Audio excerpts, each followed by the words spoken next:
senang melihat orang lain susah dan susah melihat orang lain senang.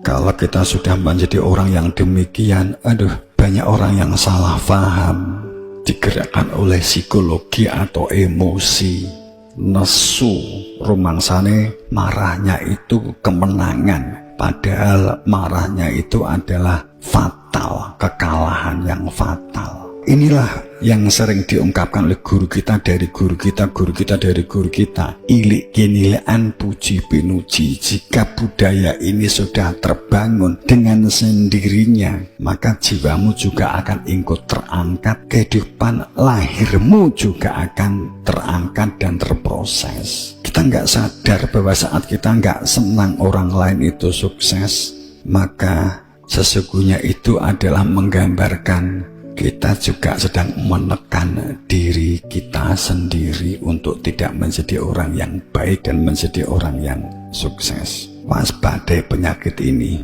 Jika hadir di dalam hati kita, memintalah perlindungan kepada Allah untuk mohon ampunan, restu dan pangestu, untuk tidak menjadi orang-orang yang tidak bisa melihat orang lain bertumbuh dan berkembang. Apa itu ada? Banyak. Indonesia itu apalagi kalau kita melihat komentar-komentar itu, selalu komentarnya adalah orang-orang yang tidak bisa melihat orang lain lebih baik dari dirinya, entah bab dalam keyakinan atau apa begitu. Karena orang kan tidak sadar, karena melihat sisi lahir.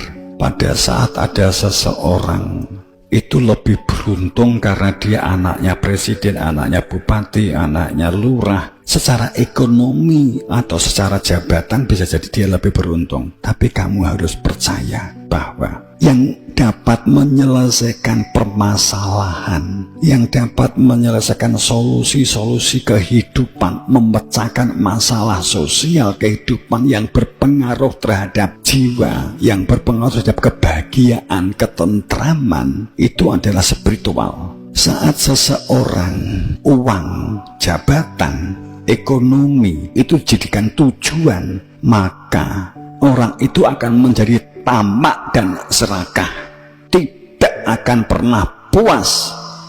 Seberapapun kekayaan yang dimiliki tidak akan pernah tuntas.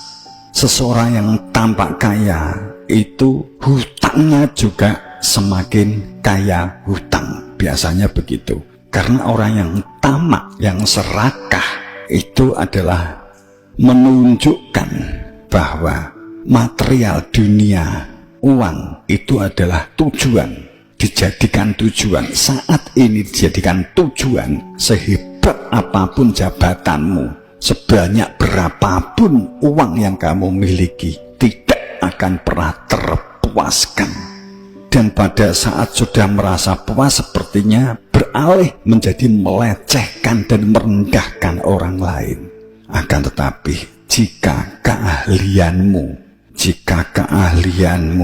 kepintaranmu, kowe pinter herbal, kowe pinter akademik, kowe pinter teknologi, jabatanmu, mungkin kamu menjadi lurah, mungkin kamu menjadi carik, mungkin kamu menjadi bupati, mungkin kamu menjadi menteri bahkan. Terus kemudian uangmu seberapa banyak, jika kamu memahami itu hanya sebagai media, itu sebagai alat, maka kamu akan menjadi orang yang jiwanya memungkinkan untuk berkembang, maju dan bertumbuh menjadi orang-orang yang spiritual, orang yang akan merasakan kebahagiaan. Banyak orang yang tampak secara material tercukupi akan tapi kebingungan, itu cerita itu kan tidak sedikit. Kemudian dijadikan alasan, malas. Nggak begitu. Posisinya yang satu sebagai tujuan, karena tujuannya itu yang batin, mengenai Tuhan, mengenai jiwa kembali kepada Tuhan, selamat. Kemudian dunia ini alat, sebagai kendaraan, sebagai tunggangan, juga harus dirawat dengan sebaik-baiknya, dieksplorasi dengan sebaik-baiknya. Salah satunya, hati-hati dengan perilaku, waspada dengan perilaku merendahkan orang lain. Itu pengertiannya kita ada keberanian menerima anugerah yang telah diberikan orang lain oleh Tuhan. Maka itu adalah cara Tuhan, dibangkitkan oleh Tuhan. sebagai cermin kehidupan. Itu pada saat kita dapat melihat kelebihan orang lain untuk menjadi inspirasi. Walaupun kamu faktanya bisa, tapi untuk mengakui, kamu kalau sudah di dalam dada itu mau mengakui, kamu hebat. Saat kamu sulit sekali mengakui, hati-hati, akan menjadi jinia, syaitonia, atau bahkan iblisia, menjadi pembantah. Hati-hati, akan mengarahnya ke sana. Menjadi perilakunya menjadi fasik, menjadi munafik, menjadi kufur, dan seterusnya. Ini yang harus hati-hati, waspada. Bisa kamu lihat deh, bisa kamu lihat, bisa melihat, tapi tidak untuk rasan-rasan, tapi untuk bertafakur, untuk cermin, Satu sisi banyak orang yang, ada orang yang memiliki aset triliunan, tapi dia sangat kebingungan dengan kehidupannya, bahkan takut aset kehilangan satu itu sudah kebingungan sekali, dan sehingga dia tidak bermanfaat bagi manusia yang hidup di kiri kanannya. Tapi ada orang desa, tapi dia bermanfaat bagi kehidupannya. Ada cerita-cerita semacam itu kan. Itu yang pertama, hati-hati dengan berlaku saat kita kehilangan kewaspadaan karena tidak bisa melihat orang lain tumbuh dan berkembang yang biasanya tampaknya secara lahir. Hati-hati, hati-hati. Seseorang yang kufur, fasik, munafik menjadi pengkhianat. Menjadi pengkhianat itu orang yang kecenderungannya tidak bisa menerima kelebihan atau anugerah yang diterima oleh orang lain. Adanya hanya iri, hanya dengki. Saat melihat kesuksesan orang lain itu selalu, normal itu, dia kan punya fasilitas. Padahal faktanya kemampuan memecahkan masalah yang membahagiakan batin dan membahagiakan dalam menjalani kehidupan itu adalah masalah kecerdasan kehidupan yang batin.